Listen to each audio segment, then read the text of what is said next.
A ver, Marco Chimbolano.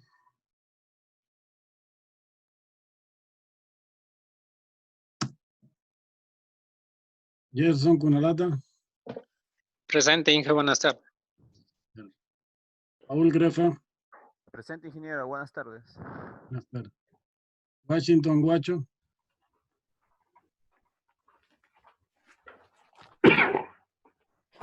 Walichico. Edison Hamming. Presente, ingeniero. Buenas tardes. Buenas tardes. Marco Micho. Marco Navarrete. Presente, ingeniero.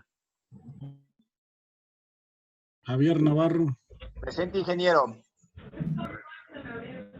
Esteban Ninahualpa. Presente, Inge, buenas tardes. Buenas tardes. Wilson Núñez. Presente, Inge, buenas tardes. Buenas tardes. Juan Rangel. Está mal con el audio, ingeniero. Dijo que le iba a mandar un mensaje. Pero no tengo ninguno. Bueno, ahí me avisa cuando llegue. Ya le envió ya. Ya, ok.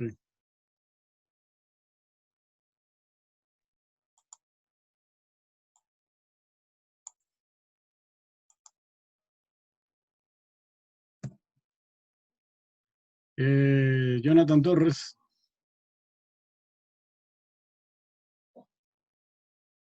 Jonathan Torres. Nelson Vizcarra. Presente, ingeniero. Buenas tardes. Buenas tardes. Santiago Yazán. Buenas tardes, presente. Buenas tardes.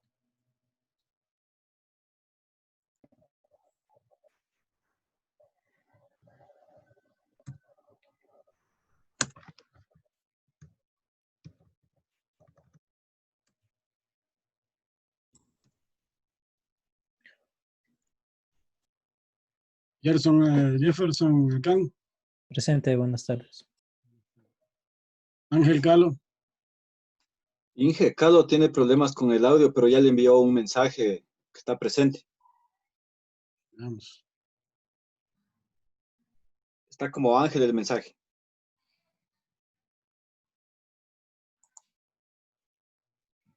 ¿Qué pasó con esto? Aquí. Ángel, ok. ¿Escuchan? Buenas tardes. Ya, listo. Camués, Miguel Camués. Presente, Inge, buenas tardes. Buenas tardes. Paul Catota. Presente, ingeniero. Paul Catota, tenga la bondad. Gracias. Ángel Chorro. Presente, ingeniero, buenas tardes. Mario Chuquimarca. Presente, buenas tardes. Carlos Enríquez Zambrano. Presente, ingeniero, buenas tardes. Buenas tardes. Edwin Enrique Lara. Presente, ingeniero, buenas tardes. Buenas tardes. Segundo Isa. Presente, Inge, buenas tardes. Buenas tardes. Luis Jumbo. Presente, ingeniero, buenas tardes. Buenas tardes. Giovanni Isa.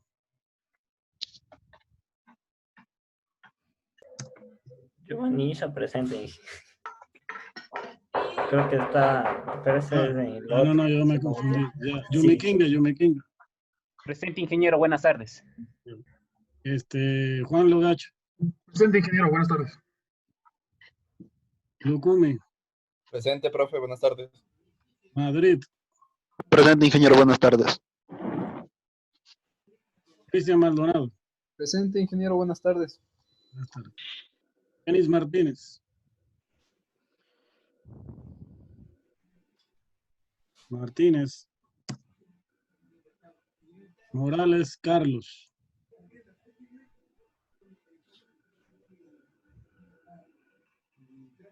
Alex Musso. Presente, ingeniero. Buenas tardes. Buenas tardes. Verónica Naranjo. Presente, Inge, buenas tardes. Tarde. Cristian Narváez. Presente, ingeniero, buenas tardes. Buenas tardes. Guillermo Núñez. Presente, ingeniero, buenas tardes. Buenas tardes. Diego Ortega. Presente, ingeniero. Buenas tardes. Buenas tardes. Alex Pereira. Presente, ingeniero. Buenas tardes. Buenas tardes. Andrés Pineda. Presente, buenas tardes. Carlos Ponce. Presente, ingeniero, buenas tardes. Buenas tardes. Ramiro Proaño. Presente, ingeniero, buenas tardes. Carlos Quera. Presente, ingeniero, buenas tardes. Buenas tardes. Catherine Kilka. Presente, Inge. Buenas tardes. Buenas tardes. Anderson Quinaloa. Presente, buenas tardes. Buenas tardes. Darwin Sangucho.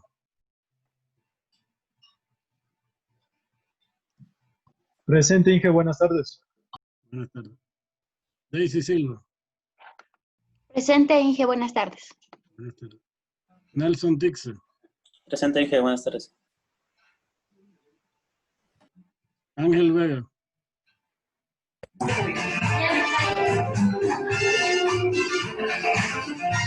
Eso, está sabrosa la música. Está buena la música. Ángel Vega.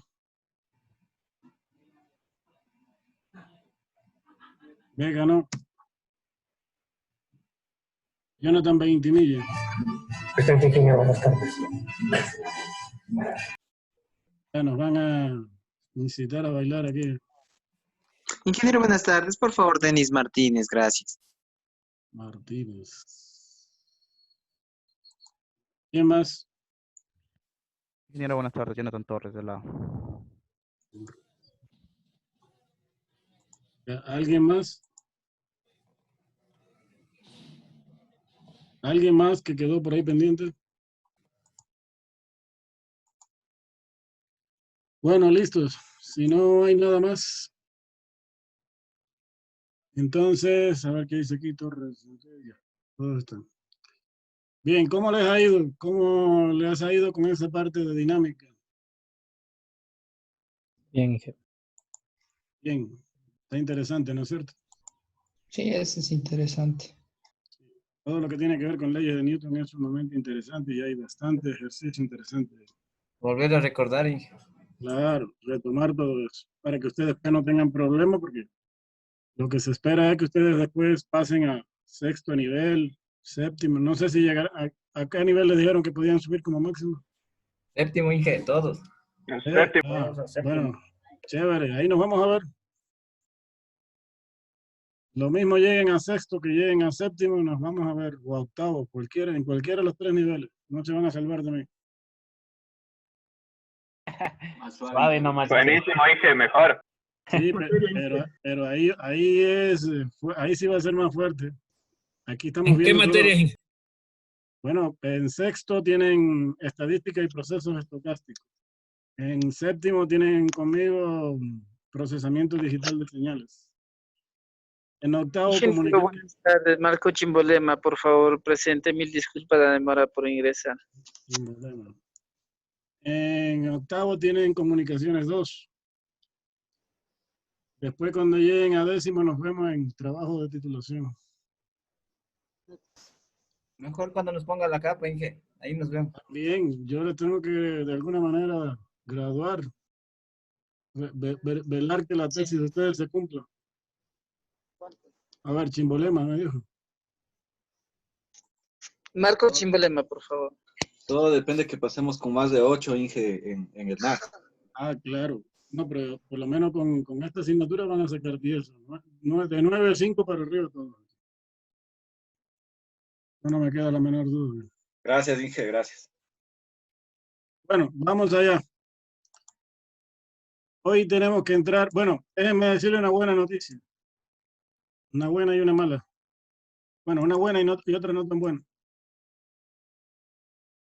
La buena es que se acabó la física 1 ya.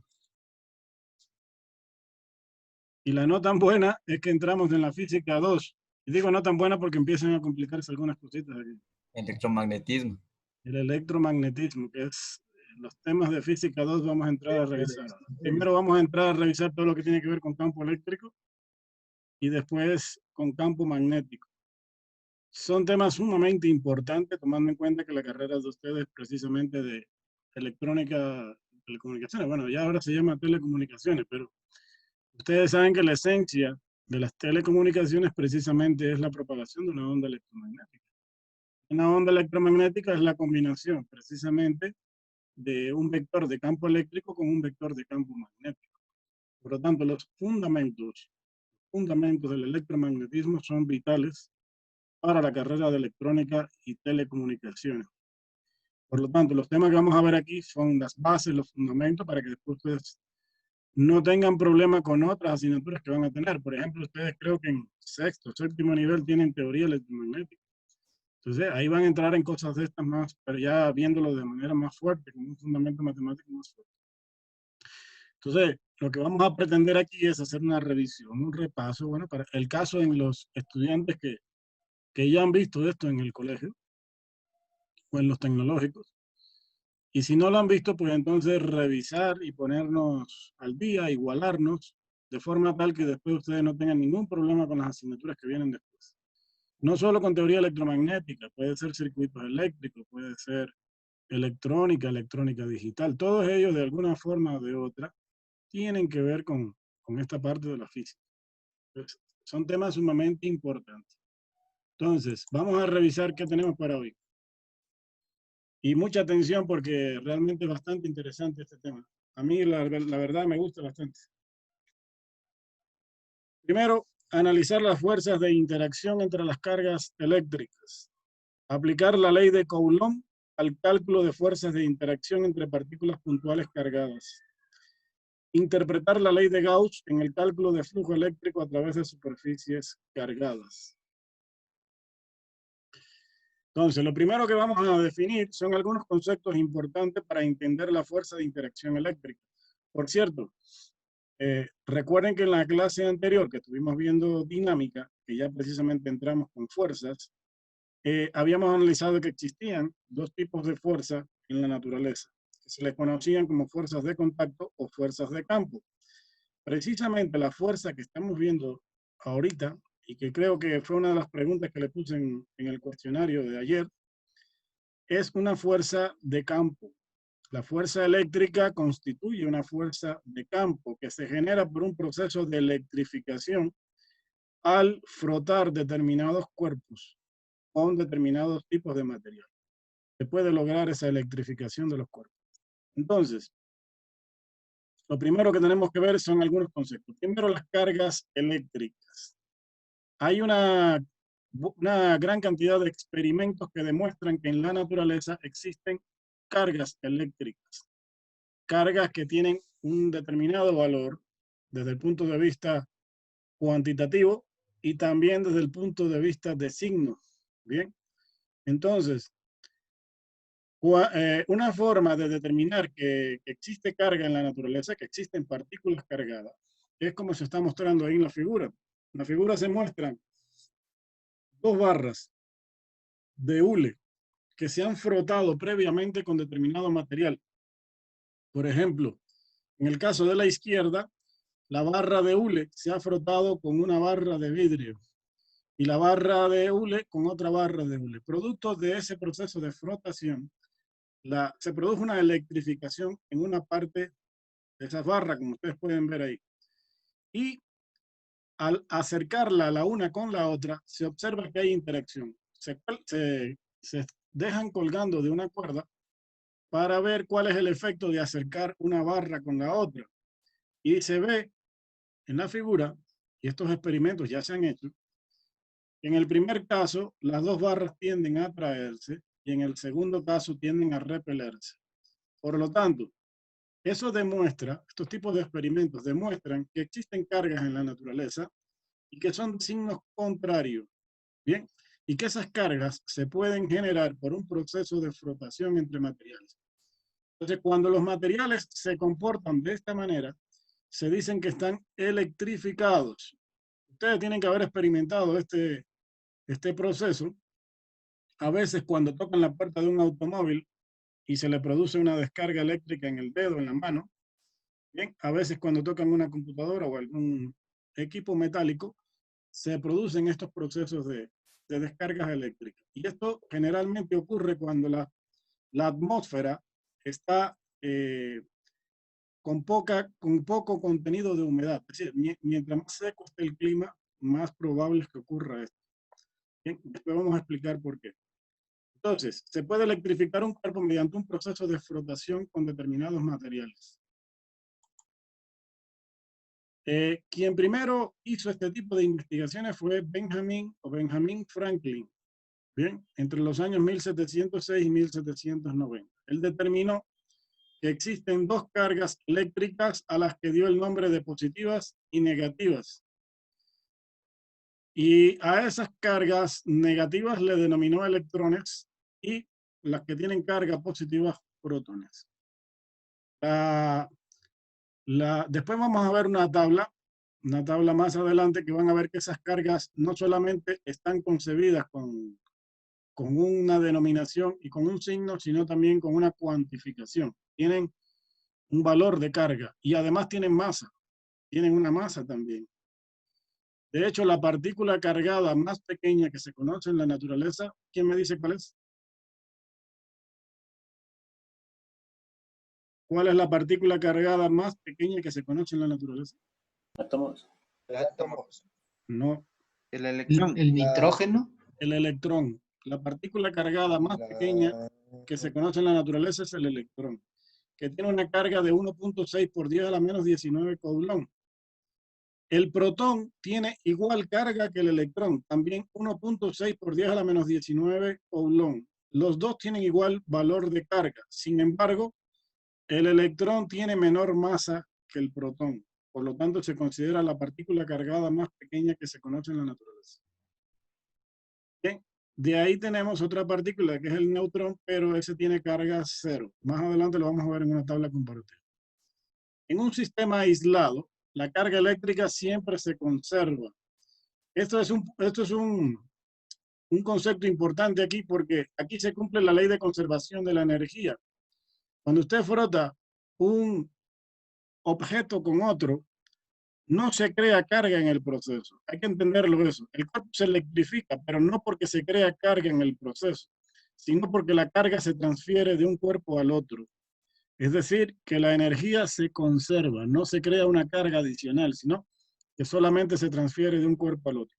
En la misma medida que un cuerpo adquiere carga con signo positivo, el otro lo adquiere con signo negativo. Depende de los materiales que estén en contacto. Bien. Millikan, que fue otro físico de relevancia en esta ciencia, descubrió que las cargas eléctricas siempre se presentan como un entero múltiplo de una cantidad básica de la carga del electrón.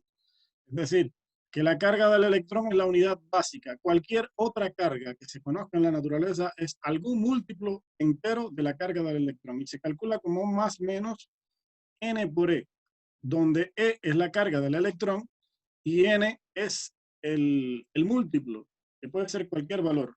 ¿Ok? Bien, esto ya lo vimos. Entonces, atendiendo, escúchenme bien que esto es importante y esto les va a servir a ustedes para electrónica y circuitos eléctricos.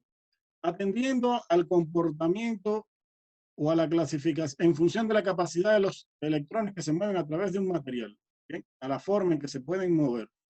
Los materiales se clasifican en tres grandes categorías: conductores eléctricos, aislantes eléctricos y semiconductores. A ver, ¿quién me dice que es un conductor eléctrico?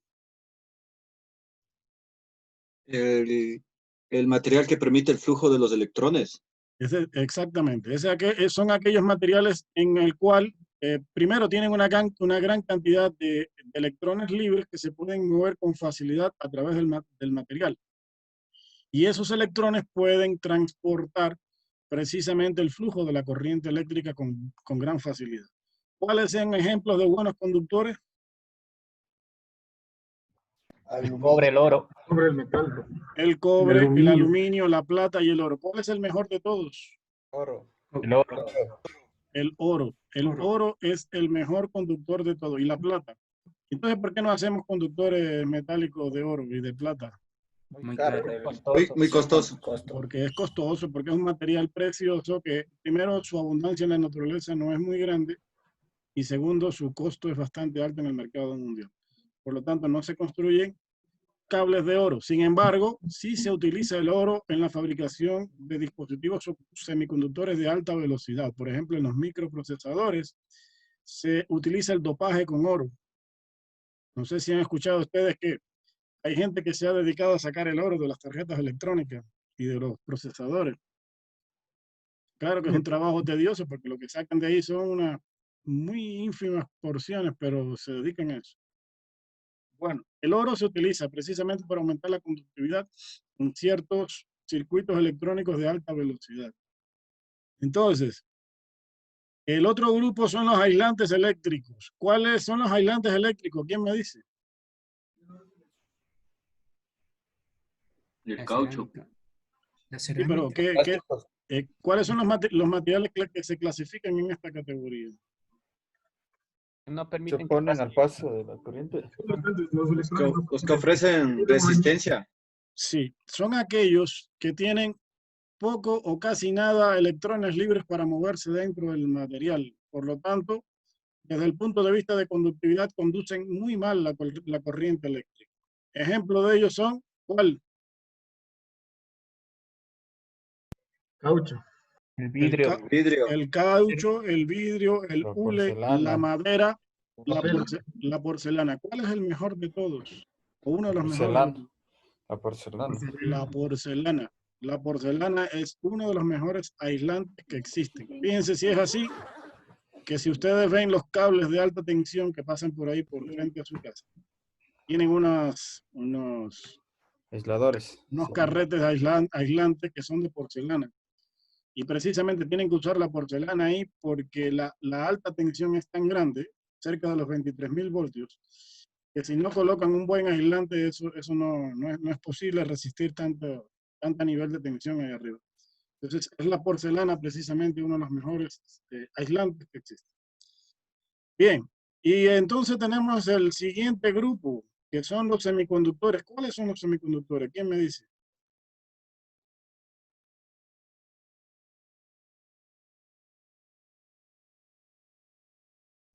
Los que cambiando de un estado permiten el paso del flujo de los electrones. ¿Y cómo se produce ese cambio de estado? Por ejemplo, por un ejemplo sería como el diodo rectificador. ¿Ya? Sí, pero desde el punto de vista de material, ¿por qué cambian de estado? ¿Qué es lo que le hace cambiar de estado? ¿Y de qué estado a qué estado cambia? Cuando le aplican un voltaje pequeño, cambia de... Los semiconductores son un grupo de materiales que por cambios de la temperatura se comportan, o sea, tienen un caso intermedio entre los aislantes y los conductores. A bajas temperaturas se comportan como aislantes y a ciertas temperaturas, aumentando su valor de temperatura, empiezan a comportarse como buenos conductores. Tienen una banda de energía que se denomina banda prohibida. En el caso de los aislantes, la banda prohibida tiene un valor muy grande, mayor a 3 electronvoltios. En el caso de los semiconductores, una banda prohibida reducida, menor a 3 electronvoltios. Entonces, cuando la temperatura del material aumenta o tiende a aumentar, empiezan a comportarse como buenos conductores. Eso significa que los electrones que ocupan la banda de valencia, que está dividido en 3 bandas, la banda de valencia, la banda prohibida y la banda de conducción. Más o menos es algo así. Los materiales en su estructura interna están divididos en 3 bandas.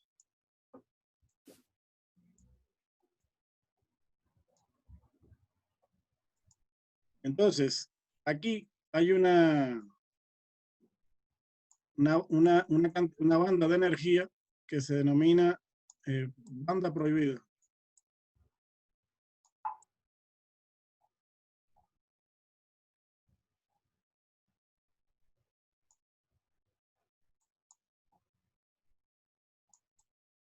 Banda prohibida. Esta banda de aquí se denomina banda de valencia. Y esta banda de aquí se denomina banda de conducción. Entonces, desde el punto de vista energético, los electrones que inicialmente aquí están enlazados en su estructura molecular, bien con enlaces covalentes, se encuentran fuertemente unidos a sus enlaces. Sin embargo, cuando se le aplica una tensión al material, un voltaje, ellos rompen sus enlaces y empiezan a quedar electrones libres. Un electrón libre tiene la energía suficiente como para sobrepasar esta banda prohibida y pasar aquí a la banda de conducción, por lo cual empieza a haber electrones libres en la banda de conducción que se pueden mover libremente por el material y transportar la energía eléctrica. Ese electrón que saltó de aquí, de la banda de valencia a la banda de conducción, dejó un espacio libre. A ese espacio libre en electrónica se le denomina hueco. ¿Sí saben eso, no? Sí. Se le denomina hueco. ¿Qué cosa es un hueco? Una vacancia que deja un electrón que salta de la banda de valencia a la banda de conducción. Ese hueco ahora lo tiende a ocupar un electrón próximo. Ocupa ese hueco. Y así sucesivamente, algunos saltan a la banda de conducción y dejan una vacancia, y la vacancia la van ocupando otros electrones adyacentes, de forma tal que empieza a generarse un proceso de movimiento de electrones de la banda de valencia a la banda de conducción. Y el material empieza a comportarse como un buen conductor de la corriente eléctrica. ¿Cuáles son ejemplos de materiales de este tipo? Dígame ejemplos de materiales semiconductores. Silicio. El silicio, el germanio, pero hay más. No vayan a pensar que solamente el silicio. El silicio es el más común. ¿Por qué? Porque su abundancia en la naturaleza es bastante grande. Se produce a partir de la arena sílice, que tiene abundantes yacimientos en la naturaleza. El germanio ya dejó de utilizarse hace muchos años. Fue el primero que se descubrió, pero ya dejó de utilizarse. Ahora el que más se usa es el silicio, porque tiene mejores propiedades que el germanio y además su abundancia en la naturaleza es más grande. Sin embargo, no es el único material semiconductor que hay. Están el arsenuro de galio, el arsenuro de galio fósforo y otros más, que se utilizan como materiales superconductores. Entonces, esa es más o menos la idea, ¿no? A ver, entonces viene ahora un tema sumamente importante, una ley que es la que rige la interacción entre las partículas cargadas de la naturaleza. Esta ley la descubrió Charles Coulomb. Él, ¿qué fue lo que hizo? Él hizo un experimento que se le denominó balanza de torsión. Eso que ustedes ven ahí en la figura. Él le llamó a eso balanza de torsión. ¿Qué fue lo que hizo? Colocó una fibra de vidrio dentro de un tubo y dentro de esa fibra dejó colgar a través de una barra unas partículas cargadas. ¿Bien? Y sometió esa balanza de torsión a una electrificación y producto de eso vio cómo estas partículas empezaban a interactuar y la balanza de torsión empezaba a girar en alguna dirección, de acuerdo a la interacción que se producía entre estas dos partículas. Entonces, él comprobó, mediante la balanza de torsión, que efectivamente existían fuerzas de interacción entre partículas cargadas. Él tomó dos partículas, a la cual le llamó 1 y 2, donde cada una tenía un valor de carga y además estaban separadas por una determinada distancia. En conclusión, él definió una ley que dice que la fuerza de interacción eléctrica entre dos partículas cargadas es el módulo de la carga 1 por el módulo de la carga 2 dividido para la distancia que la separa al cuadrado, multiplicado por un valor constante. Ese valor constante es igual a 8.98 por 10 a la 9 newton por metro cuadrado sobre coulomb cuadrado. Para los cálculos que vamos a hacer aquí, normalmente se redondea esto a 9 por 10 a la 9. Anoten eso. No es necesario trabajar con todos esos decimales. Por lo general se utiliza 9 por 10 a la 9 newton por metro cuadrado sobre coulomb cuadrado. Ese valor de la constante se determinó mediante el inverso de la permitividad eléctrica. E sub 0 es la permitividad eléctrica en el espacio libre, que es de 8.85 por 10 a la menos 12 coulomb cuadrado por newton por metro cuadrado. Y de ahí salió ese valor de la constante. 9 por 10 a la 9 newton por metro cuadrado sobre coulomb cuadrado. Esta fuerza se expresa en newton, como toda la fuerza. ¿Ok? Entonces, y el valor de la carga se da en coulomb. La carga eléctrica Q se expresa en coulomb.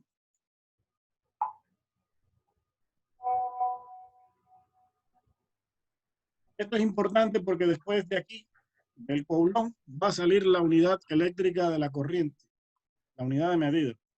Entonces miren la tabla esta que está aquí y observen que de acuerdo a esta ecuación o ley de Coulomb se estableció que la carga del electrón es de menos 1,6 por 10 a la menos 19 Coulomb. La del protón es 1,6 por 10 a la menos 19 Coulomb y la del neutrón es 0. Pero sin embargo las masas son diferentes. El protón y el neutrón tienen igual masa, pero el electrón no. El electrón tiene menor masa que el protón y el neutrón. Por eso se dice que el electrón es la partícula eléctrica cargada más pequeña que se conoce en la naturaleza. 9 por 10 a la menos 31 kilogramos. Bien. La ley de Coulomb se aplica al cálculo de las fuerzas de interacción entre partículas puntuales. Por ejemplo, en la figura que están viendo ahí, hay 3 partículas puntuales que están interactuando entre sí y están ubicadas en diferentes posiciones. ¿Ok? En un plano, aquí hay una representación en un plano donde ellas ocupan diferentes posiciones. Entonces, dice, considere 3 cargas puntuales ubicadas en las esquinas de un triángulo rectángulo como se muestra en la figura. ¿Dónde? Q1 y Q3 tienen valor de carga de 5 microcoulomb. Q2 tiene un valor de menos 2 microcoulomb. La distancia es de 0.10 metros. Bien. Observen que la ubicación de las partículas forman un triángulo rectángulo. Por lo tanto, es fácil utilizar las identidades trigonométricas básicas para triángulo rectángulo y además el teorema de Pitágoras, que se puede aplicar aquí también. Precisamente, el teorema de Pitágoras se utiliza aquí para calcular la distancia de esta hipotenusa del triángulo. Bien, la hipotenusa del triángulo se calculó con el teorema de Pitágoras. Entonces, lo primero que tenemos que hacer aquí es, si se quiere calcular la fuerza de interacción sobre la carga 3, tenemos que representar sobre la carga 3 todas las fuerzas que estén actuando en ese momento. Lo mismo que hacíamos con el diagrama de cuerpo libre en dinámica. Entonces me voy a la carga 3 y represento las fuerzas que están actuando. Observen que alrededor de la carga 3 hay 2 cargas. Primero Q2. ¿Q2 tiene signo positivo o negativo? ¿Qué dice? Negativo. Negativo. Entonces, ¿qué tipo de fuerza va a ejercer Q2 sobre Q3? ¿De atracción o de repulsión? Atracción. De atracción. Recuerden que partículas cargadas con signos opuestos se atraen. Partículas cargadas con signos iguales se repelen. Por lo tanto, la carga Q1 va a ejercer una fuerza de repulsión sobre Q3. Observen que ahí están indicadas las fuerzas. Por ejemplo, F2,3, fuerza que ejerce la carga 2 sobre la carga 3. Y la fuerza F1,3, que sería la fuerza que ejerce la carga 1 sobre la fuerza. Como las fuerzas son vectores, pues entonces usted tiene que calcular la fuerza resultante, que sería la diagonal de un paralelogramo que se forma aquí, aplicando el método del paralelogramo. Por lo tanto, con eso se puede establecer la parte vectorial. De ahí, lo que corresponde es calcular las componentes de cada una de estas fuerzas. Observen que la fuerza F1,3 tiene su componente en X. También tiene su componente en Y. La fuerza F2,3 solo tiene componente en X y está dirigida en la dirección negativa del eje de las X. Entonces, utilizando los ángulos que forman esta fuerza, porque el ángulo que se forma aquí es el mismo que se forma aquí, por simetría. ¿Ok? Entonces, eso se puede calcular. También es el mismo que se forma aquí. Y se puede calcular en base al triángulo rectángulo. Por favor, los micrófonos. Hay un micrófono prendido ya desde hace rato. Sí, déjame ver quién es porque está molestando. Ya pagaron. Entonces, aquí calculamos las componentes de cada una de las fuerzas. F1,3 es F1, el módulo de F1,3 por el coseno de 45 grados. Es el ángulo que se forma aquí. Que se puede calcular fácilmente porque este lado y este lado son iguales. Y la tangente inversa de A sobre A es la tangente inversa de 1, que es 45 grados. Entonces, F1,3 en X es el F1 por el coseno de 45 grados. F1,3 en Y es F1,3 por el seno de 45 grados. Las dos componentes tienen igual magnitud. Y luego sumamos. Entonces sería, este vector resultante es la suma de F1,3 más F2,3. Tendría que sumar F1,3 en X más F2,3 en X. La suma está garantizada aquí, lo cual nos da menos 1,1 newton. Las componentes en Y también se suman y nos da 7,9 newton. Como uno de los vectores no tiene componente en Y, pues entonces simplemente depende de lo que tenga F2,3.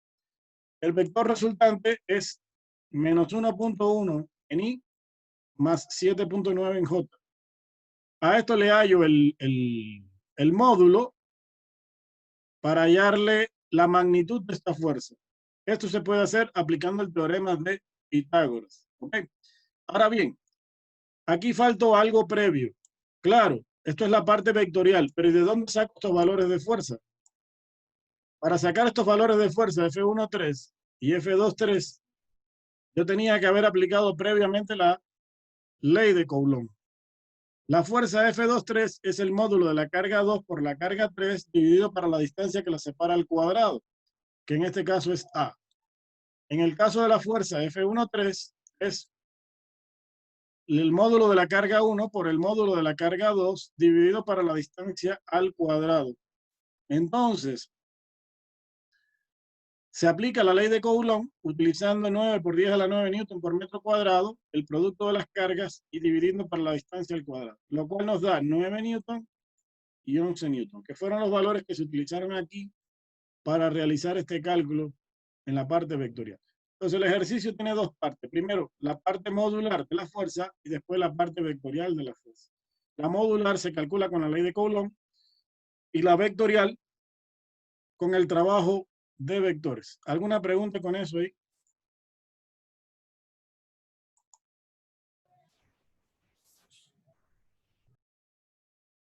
Por cierto, déjeme decirle que el examen que viene en la semana 16 es acumulativo. Eso significa que va a ir toda la materia vista en el semestre. Inge, pero ¿y las preguntas de física van a ser las mismas de todas las semanas? Sí, ahora, lo que pasa es que en la parte práctica nosotros nos vamos a tener que manejar prácticamente con dos problemas, porque no hay tiempo para hacer muchos más problemas. Pero ya le estoy avisando que un problema de física podría ser algo parecido a esto. ¿Por qué? Porque aquí no solo se pone en práctica lo de las cargas eléctricas, que tiene que ver con física 2, sino que también se pone si ustedes observan, aquí se aplica también la parte vectorial. Incluso en algunos ejercicios de esto también se aplica la segunda ley de Newton. Es decir, que yo puedo coger un ejercicio de esto y vincular tanto la ley de Newton, la parte vectorial, como también la parte de campo eléctrico. Entonces, para que vean que más o menos un ejercicio de esto puede ser típico de examen final.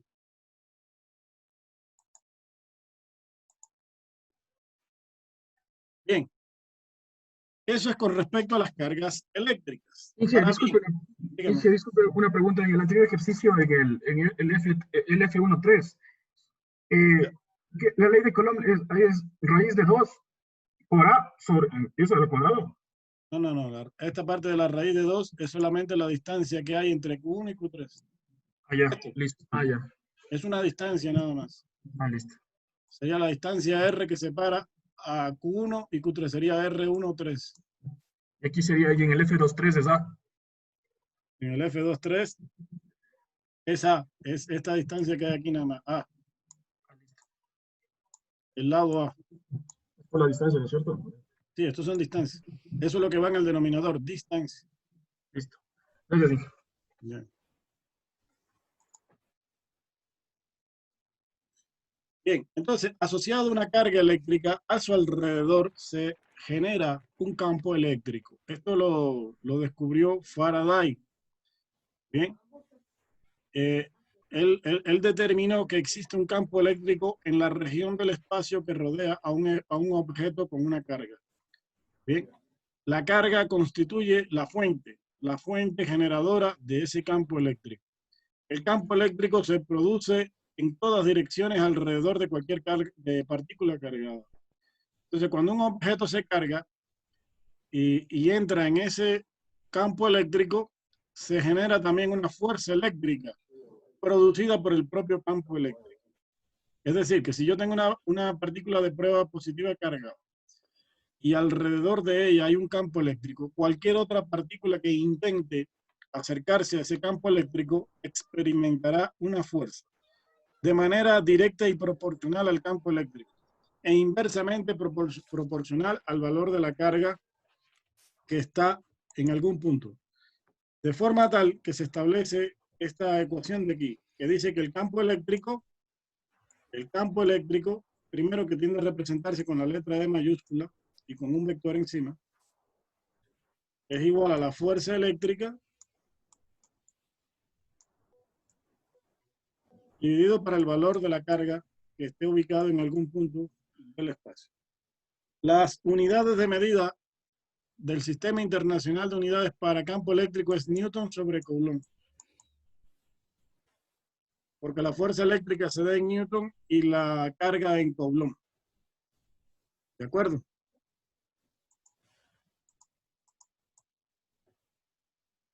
Entonces, se sabe que existe un campo eléctrico en un punto si una carga de prueba en dicho punto experimenta una fuerza eléctrica. Por lo tanto, la fuerza eléctrica se puede poner también en función del campo eléctrico, Q por E. Como la fuerza eléctrica, escúchenme bien, se determina mediante la ley de Coulomb, que es la constante de Coulomb por Q sub 0 sobre R al cuadrado. Si empiezo a jugar con las dos ecuaciones, se obtiene esta ecuación que está aquí.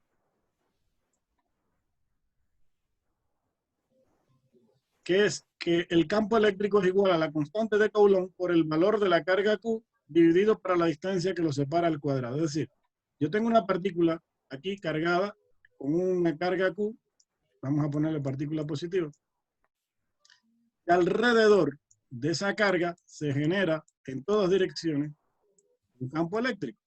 Si yo estoy a una distancia R aquí determinada y quiero saber qué intensidad del campo eléctrico existe aquí, pues lo puedo calcular con esta fórmula, donde eso va a depender aquí del valor de la carga Q, va a depender de la distancia que separa este punto de la carga Q y va a depender de la constante de Coulomb. En otras palabras simples, esto de aquí es la ley de Coulomb aplicada al campo eléctrico. Es la misma ley de Coulomb para el campo eléctrico. ¿De acuerdo? Y si hay más, escúchenme bien, si hay más de una partícula generando campo eléctrico, porque puede haber otra por aquí, que también genera campo eléctrico en todas direcciones. Entonces, si hay otra partícula cargada aquí que también genera campo eléctrico, el campo eléctrico que se genera aquí en este punto es la suma de todos los campos eléctricos que producen todas las cargas que estén alrededor de ese punto. Por lo tanto, el campo eléctrico en un punto P debido a un grupo de cargas es la sumatoria de todos los aportes de campo eléctrico de cada una de las cargas individuales. Y se puede encontrar mediante una sumatoria. Y con eso puede encontrar el campo eléctrico total. Aquí hay un ejemplo. Mírenlo aquí para que vean. Tengo dos partículas cargadas, Q1 y Q2. Una es positiva, la otra es negativa. Y se quiere calcular cuál es el aporte de campo eléctrico que generan cada una de estas partículas. Entonces, primero, el campo eléctrico tiende a representarse como un vector radialmente hacia afuera si la carga es positiva y radialmente hacia adentro si la carga es negativa. Entonces, por ejemplo, el aporte de campo eléctrico que genera la carga 1 es radialmente hacia afuera. Miren aquí, está representado como E1. Y miren que el vector apunta desde el punto B, desde el punto P hacia afuera. Y la carga Q2 es negativa. Por lo tanto, provoca un campo eléctrico en la dirección de la carga negativa, es decir, desde el punto P en dirección hacia la carga, hacia adentro, hacia el interior de la carga. Esa es la forma de representar la dirección de un campo eléctrico en algún punto del espacio. Como los dos son vectoriales, son dos cantidades vectoriales, para encontrar el campo eléctrico total, que sería este de aquí, tengo que sumar vectorialmente esos dos campos eléctricos. Aquí, aplicando la regla del paralelogramo, la diagonal de ese paralelogramo que se forma sería el campo eléctrico total.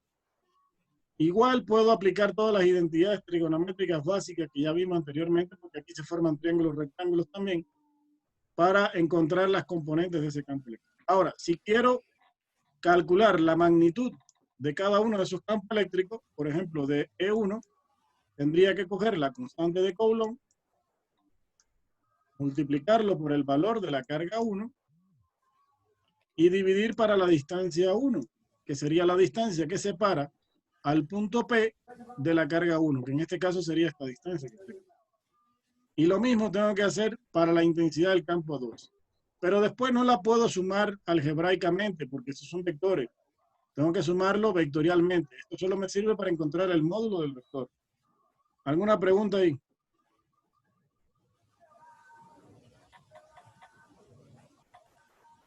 ¿Alguna pregunta hasta ahí? No. Aquí están los cálculos hechos, ¿ven? Entonces, con la ley de Coulomb se encuentran los módulos de los dos vectores, E1 y E2. Una vez que tenga los módulos, los puede multiplicar por el coseno del ángulo y por el seno del ángulo para encontrar las componentes en X y en Y de cada uno de los vectores. Esto ya es trabajo vectorial como el que siempre hemos hecho. Y una vez que tenga las componentes en X y en Y de cada uno de los vectores, suma las componentes en X para tener la componente en X del vector resultante, en este caso el vector E. Y suma las componentes en Y para tener la componente Y del vector resultante. Y con la suma de las dos, expresado en Y y en J, se obtiene el vector resultante de campo eléctrico. Entonces, esto es bastante interesante, ¿no?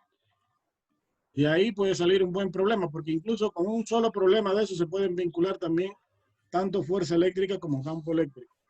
Leyes de Newton y trabajo con vectores.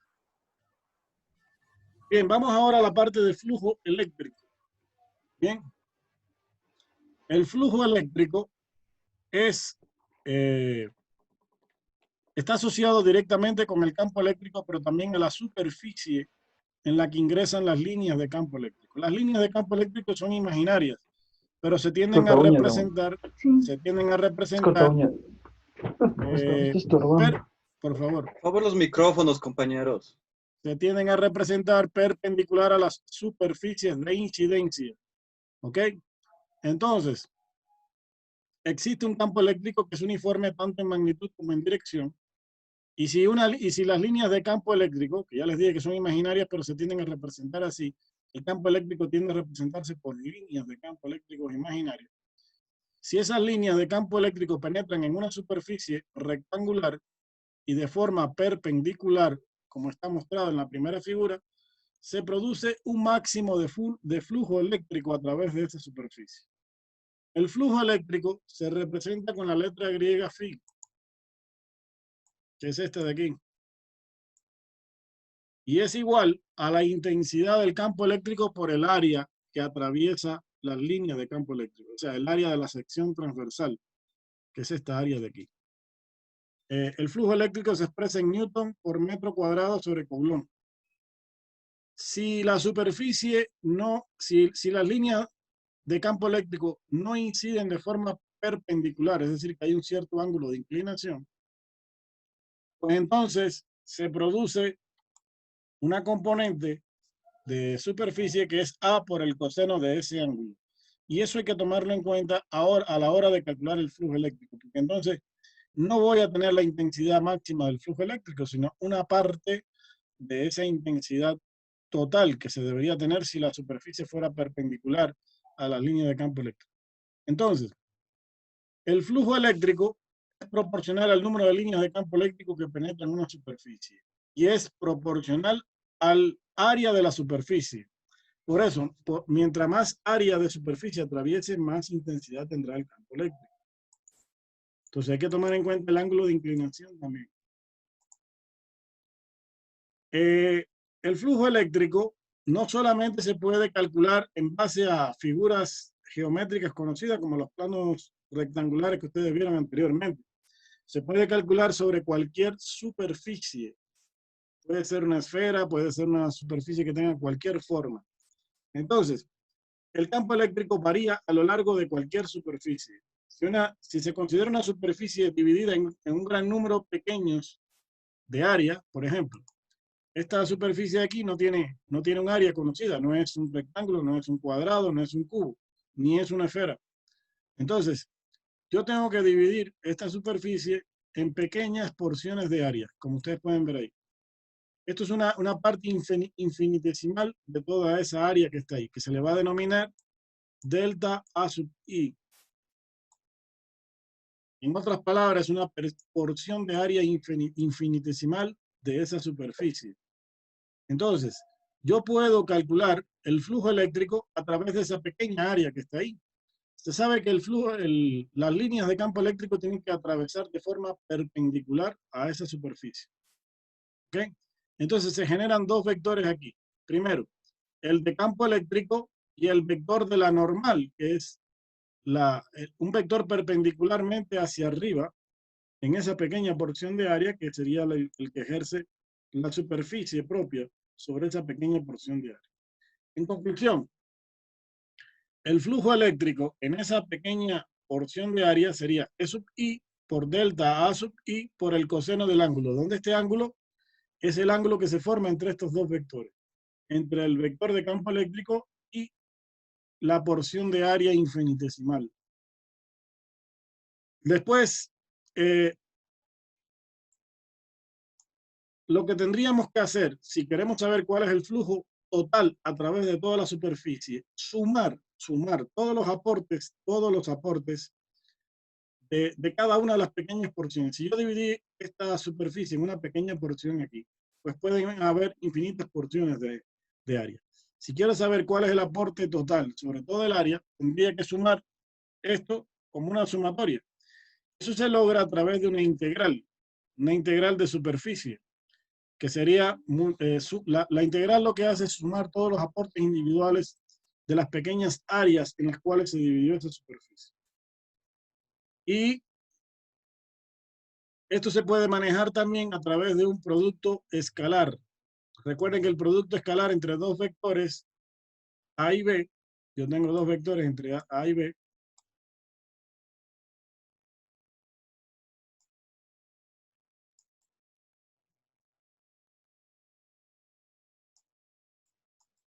es el módulo del vector A por el módulo del vector B por el coseno del ángulo interno que hay entre estos dos vectores. Es prácticamente la situación que se me ha creado aquí.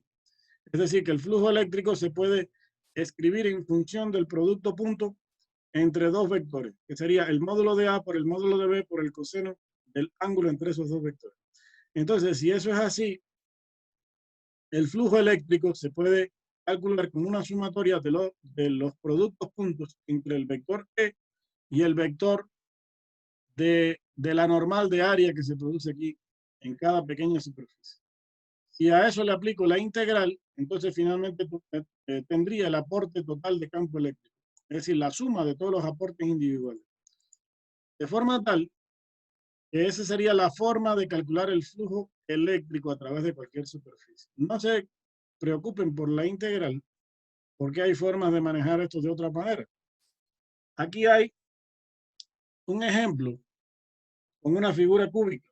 Es un cubo que tiene varios lados, ¿no es cierto? Y en cada lado se coge una pequeña porción de área y siempre se coloca un vector normal a cada una de las superficies, que sería el vector diferencial de área, que sería para una pequeña porción de área infinitesimal de esa superficie. Si hay líneas de campo eléctrico que atraviesan la superficie en la dirección que está indicada aquí, observen lo siguiente, y aquí se produce algo interesante. Estas líneas que están aquí en naranja actúan de manera perpendicular con dos áreas en específico, que sería el área 1 y el área 2. Es decir, ¿qué ángulo se formaría entre este vector E? ¿Qué ángulo se formaría entre este vector E y este vector BA2, por ejemplo? ¿Qué ángulo se formaría aquí? 90. No. No. 0. 0 grados. 0 grados. ¿Por qué? Que están en la misma dirección, si les ve. Este vector negrito de aquí, de D a 2, tiene la misma dirección que el vector E. Ay, yo pensé que era con D a 3. Listo, listo. Sí, No, con D a 2. Y con D a Ay, 1, ¿qué ángulo forma con D a 1? 180. 180 grados. ¿Y cuánto es el coseno de 0 grados, por cierto? 1. 1. ¿Y el de 180? 1. Menos 1. Entonces, menos 1. ¿Qué voy a tener aquí? La multiplicación de la intensidad del campo eléctrico por el área de esta superficie por el coseno de 0 grados. Así que prácticamente es el vector de campo eléctrico por el área de esta superficie de aquí. Y lo mismo con esta, pero con signo negativo, porque el coseno de 180 grados es menos 1. Ahora, ¿pero qué va a pasar con las otras dos superficies? Esta A3 y A1. ¿Qué ángulo forma este vector con el vector naranja este que está aquí?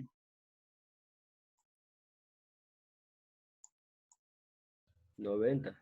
90 grados. ¿Y cuál es el coseno de 90 grados? 0. Entonces, ¿qué pasa con el flujo por estas dos tapas del cubo, la superior y la inferior? 0. 0, que por ahí no hay flujo eléctrico. Ahí se hace nulo el flujo eléctrico. Así que en este cubo que está ahí, solo hay flujo eléctrico a través de la superficie 1 y la superficie 2. Así que el flujo total sería la suma de las dos. Eso es lo que hay que ver ahí. Pero como tienen igual área y la intensidad es la misma, a la final terminan anulándose entre los dos, porque fíjate que con el coseno de 180 va a tener signo negativo y con el coseno de 0 va a tener signo positivo. Entonces, eso es lo que va a pasar ahí. Y fíjate que al final, el flujo eléctrico total va a ser 0. Hay dos caras que aportan flujo eléctrico nada más. La 1 y la 2, miren, por eso está aquí.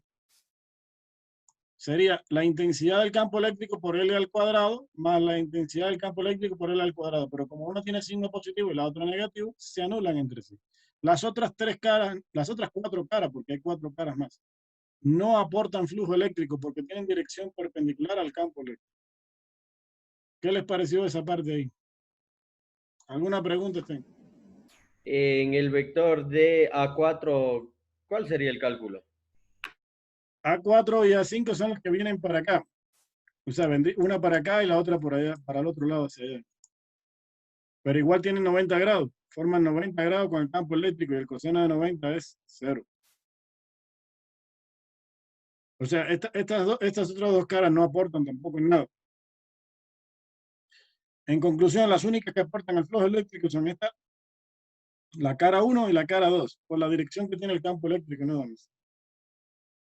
Pero da la casualidad que tienen igual área, las dos tienen igual superficie y el campo eléctrico es constante, por lo tanto, estas dos también se van a anular entre sí y va a dar igual a 0. ¿Alguna otra pregunta ahí? Bueno, se nos acabó el tiempo. Se nos acabó el tiempo, lo que falte ya lo veríamos en la clase grabada. Inge, como usted dijo, buenas tardes, que este tema podría ir en el examen final. Sí. Los ejercicios de esto pondrle lo más apegado a lo que nos vaya a tomar porque sí estuvo un poquito, o sea, la clase estuvo buena pero rápida. Es que es así, ¿no? Pues tengo que ir rápido porque son muy claro. Entonces sí sería bueno de ponernos de repasar y usted diga, vean, estos ejercicios son los más acordes o de este tipo les voy a poner en el examen y nos mandan. Ya, perfecto. Vamos a hacer ejercicios típicos de lo que podría ser. De hecho, ya le estoy advirtiendo que, o sea, avisando, mejor dicho, que sí puede ir un ejercicio de esto. ¿Por qué? Porque la importancia de esto es que aquí se pueden combinar el trabajo con vectores y también las leyes de la dinámica. Ya van a ver que también se puede vincular las leyes de Newton aquí también. Así es. Entonces eso, Inge, porfa, muchas gracias. Ya, no se preocupe. Inge, buenas tardes. Un favor. Sobre el correo que le envié el día de ayer. Para Ya están activados los cuestionarios para mañana, los dos, el de la semana 11 y el de las 2. ¿Para el día de mañana? Mañana, no, desde hoy hasta mañana. Ah, ya. Listo, muy gentil, Inge, gracias. Muchas gracias. Ya. Cuídense, chao. Inge, de igual manera, Yo llegué atrasado. Nombre. ¿Su nombre? Luis presente, buenas tardes. Disculpe, llegué atrasado. ¿Luis qué? Morales. Guacho tu Mancera también, Inge del paralelo, por favor. Ya. Un poquito atrasado. ¿De qué ¿Cuál me dijo el nombre? Guacho tu Mancera del paralelo, va. Guacho. Ya está. Gracias, Inge. Muy buenas. Es como una preguntita. Yo le envié mi deber, como le dije, me he olvidado y era a las 12 y le envié creo a las 2:30, 3. Pero no está revisado ese. No, ya voy a... Me dijo que no había ningún problema ese día. No hay problema. Eso, igual yo tengo que revisar todo eso. Yo lo que pasa es que yo siempre reviso la semana actual, ahora me toca revisar la 12, entonces después yo regreso para atrás y voy revisando los que van enviando. Pero eso no se preocupe porque ya queda registrado ahí. Perfecto, le agradezco mucho y mil disculpas por molestar. No, queda tranquilo. Inge, por molestarle de nuevo, por favor. La otra semana le pedí que me ayude habilitando el rebote de la semana 11, pero no ya está habilitado, ya. Ya le habilité, desde hoy hasta mañana está el 11 y el 12. Ya, chévere, muchas gracias, Inge. Inge, yo le quisiera molestar. No me quedó tan claro los ejercicios, por favor. Sí podría en la clase sincrónica explicar de dónde hasta dónde le saca lo debido para hacerlo ya. Sí, tranquilo, eso se va a explicar ahí.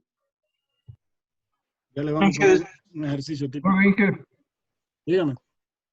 Inge, disculpe que le moleste, yo también tuve problemas con el internet, no sé si me puso en la lista, lo que pasa es que están arreglando por acá el servicio eléctrico. A ver, nombre. No puedo conectar. David Vega. Sí le envié un mensaje al principio, pero otra vez se fue la luz. Ya está, no te preocupes. Ya, Inge, muchas gracias. Listo, ¿qué más? ¿Nada más? Bueno, si no hay nada más, ahí quedamos. Nos vemos la siguiente semana. Que pasen muy bien.